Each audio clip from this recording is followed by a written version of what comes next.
नमस्कार प्रिय दर्शक बंधुगण सम्बलभूमिर आज अध्याय को आपण मानकु अनेक अनेक स्वागत।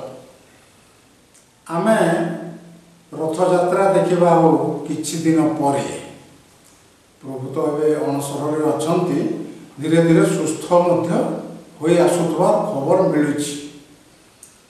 तेबे जगतर नाथ श्री जगन्नाथ महाप्रभु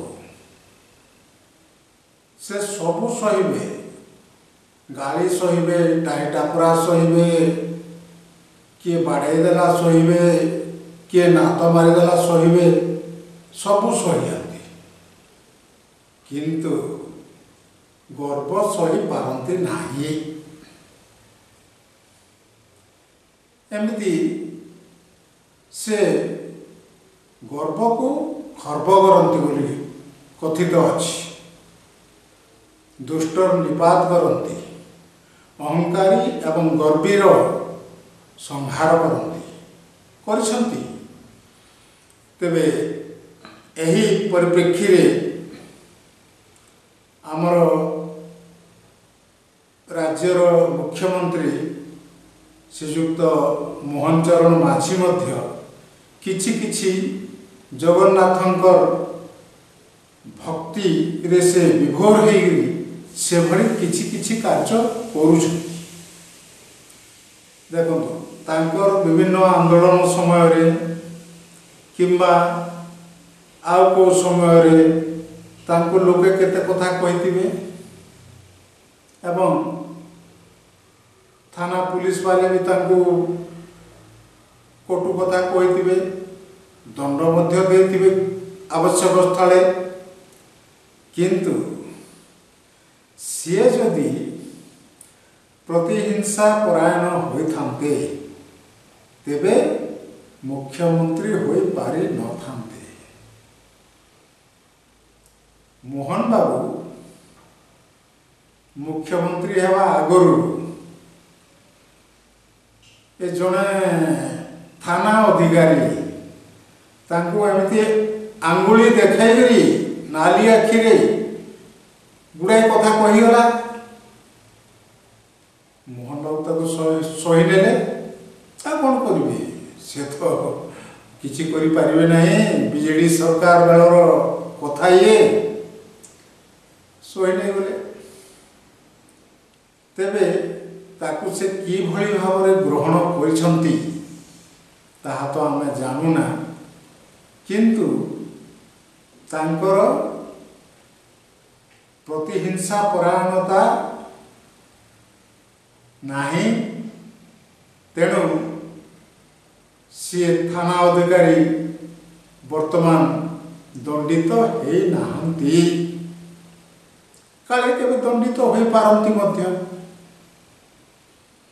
तेबे मोहन बाबू तो जहाँ जहाँ कहउछंती कार्यकारी करि चालीछंती, कोटा कार्यकारी हेबो कोटा नहीं हेबो नहीं मध्य यह भी होई पारे।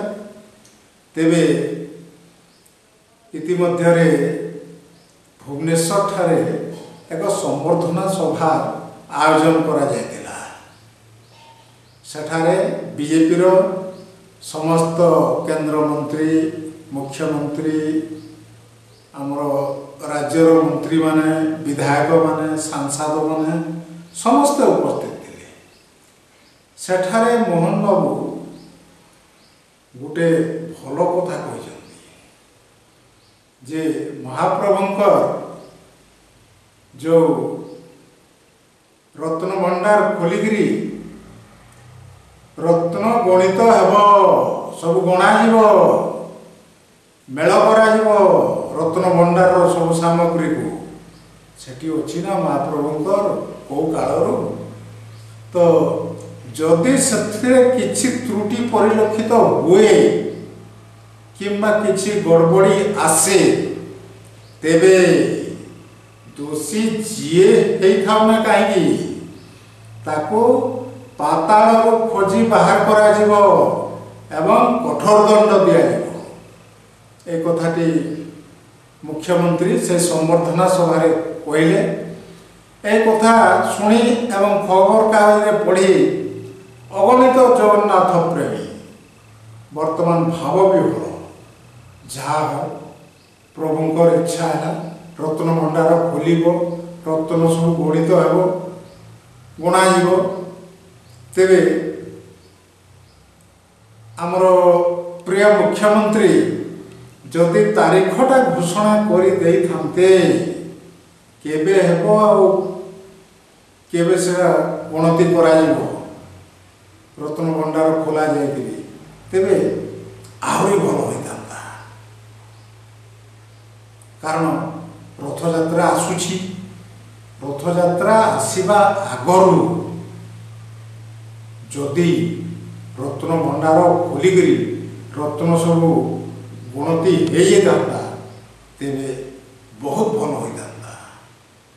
ତେବେ ଦେଖାଯାଉ କେବେ ସେ ଆଗ ତ ଚାବି ଖୋଜାଯିବ, ତାପରେ ରତ୍ନ ଭଣ୍ଡାର ଖୋଲାଯିବ, ନହେଲେ ତାଲା ଭଙ୍ଗାଯିବ। ଯଦି ସରକାରଙ୍କର ଆଦେଶ ହୁଏ ଆମେ ସେହି ଦିନକୁ ଅପେକ୍ଷା କରିଥିବା ଯେ ମହାପ୍ରଭୁ ଶ୍ରୀ ଜଗନ୍ନାଥଙ୍କର ଲୀଳା ଏ ତାଙ୍କର ମାୟା, ଆମେ ତ ନିମିତ୍ତ ମାତ୍ର। ତେବେ ନିଶ୍ଚିତ ଭାବରେ ଆମେ ସମସ୍ତେ ଅପେକ୍ଷା କରିବା ମୋହନ ସରକାରଙ୍କର ନିଷ୍ପତ୍ତିକୁ ଏବଂ କାର୍ଯ୍ୟାନୁଷ୍ଠାନକୁ। କାହାକୁ କହିବା, କପାଳରେ ସିନା କର ମାରିବା,